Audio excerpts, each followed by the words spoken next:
ஆனாம்பா இன்னைக்கு காலைல வாக்கிங் போகல, ஸ்கிப் பண்ணிட்டோம் நினைக்காதீங்க, தூங்கிட்டோம். ஆனால் அதுக்கு பதில் இன்னொரு பிளான் இருந்துச்சு. ஆனால் அதுவும் கேன்சல் ஆயிடுச்சு. அது என்னன்னு லாஸ்ட்டில் சொல்கிறேன். அதுக்கப்புறம் என்ன, செல்ஃபி ஒன்று போட்டு டக்குன்னு ஆஃபீஸ் கிளம்பிட்டோம். டக்குன்னு ஆஃபீஸ் போயிட்டு நம்ம காஸ்டியூம் ஒரு அவுட்ஃபிட் ஒரு செக்கப் பார்த்துருந்தோம். அது ஒரு மிரர் செல்ஃபி ஒன்று போட்டு லஞ்ச் டைம் அதுக்குள்ள வந்துருச்சு. இல்லை லேட்டாக தான் இருந்துச்சு. சாப்பிட்டு முடிச்சுட்டு இன்னைக்கு ஒரு ஈவெண்ட் வச்சிருந்தாங்க நம்ம நண்பர் சந்துரு. அப்புறம் நம்ம பரத்தில் ஒரு பெர்ஃபார்மன்ஸை போட்டிருந்தாப்புல வேற மாதிரி. அப்புறம் அதையும் முடிச்சுட்டு ஒரு அக்கா ஒரு டான்ஸ் ஒன்று போட்டிருந்தாங்களா, அதுவும் நல்லா இருந்துச்சு பார்க்குறதுக்கு. அப்புறம் நம்ம கிரிக்கெட் டீம் நண்பர்கள் வந்து கப்பு வாங்கியிருந்தாங்களா, அது இன்னைக்கு செலிப்ரேட் பண்ணியிருந்தாங்க. அவங்களுக்கு ஒரு வாழ்த்துக்கள்ப்பா. அதுக்கப்புறம் என்ன, நம்ம ஜீவா ஒரு டீமாக சேர்ந்து ஒரு அவார்டு, தனியாக ஒரு அவார்டு, இன்னொரு அவார்டு வரிசை அவார்டாக இருந்தாப்புல. அவருக்கு ஒரு சிறப்பான வாழ்த்துக்கள். அப்புறம் நம்ம வெங்கட் ப்ரோ வாங்கியிருந்தாப்புல. எல்லாம் நம்ம ரூம்மேட் நண்பர்கள் அண்ணன்கள் தான். அண்ணன்களுக்கு வாழ்த்துக்கள்ப்பா. அப்புறம் நம்ம விகில்ஸ் ப்ரோ வர இன்னைக்கு பார்த்தீங்கன்னா லாஸ்ட் டே. அவருக்கு ஒரு கேக் கட் பண்ணி ஒரு பாய் சொல்லிட்டு கடைசியாக ஒர்க்கை முடிச்சு வெளியே வந்தாச்சு. 8:30 மணிக்கு வெளியே இருந்தால் என்ன பண்ணுறது, வழி இல்லை, வேலையை முடிச்சு தான் வரணும். நான் வீக்கெண்ட் வரையா ஃபைல்ஸை க்ளோஸ் பண்ணணும்ல.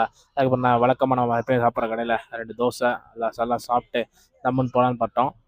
அப்படியே அங்கே நிலா பார்த்துட்டே இருந்தேன். பௌர்ணமி அடுத்த நாள் சூப்பராக இருந்துச்சு. அப்புறம் அதுலேருந்து ஒரு கருத்து, அந்த நிலாக்கே தேய்பிர வளர்ப்பேன் 2 இது இருக்கிறப்ப நம்ம வாழ்க்கையில் இருக்காதா, முடிஞ்சளவு முயற்சி பண்ணி முன்னேறும் நண்பர்களே. அப்புறம் ஜீவா ப்ரோ வர ஸ்பைடர் மேன் பொண்ணு குஷி ஆகிட்டாப்பில்.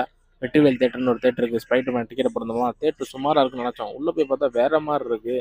3D எஃபெக்ட்டுக்கும் அந்த சீட்டுக்கும் சூப்பராக இருந்துச்சு தேட்டரு. படம் எப்பயும் போல் சூப்பராக தான் இருந்துச்சு. ஸ்பைடர் மேன் சொல்ல வேணும், எங்களுக்கு ரொம்ப பிடிச்சிருந்துச்சு. ஆனால் இங்கே தூக்குற மாதிரி ஃபீல் ஆச்சு. ஆளாம்பர்களே உருப்படியாக இருக்கு. நாளை பார்க்கலாம்.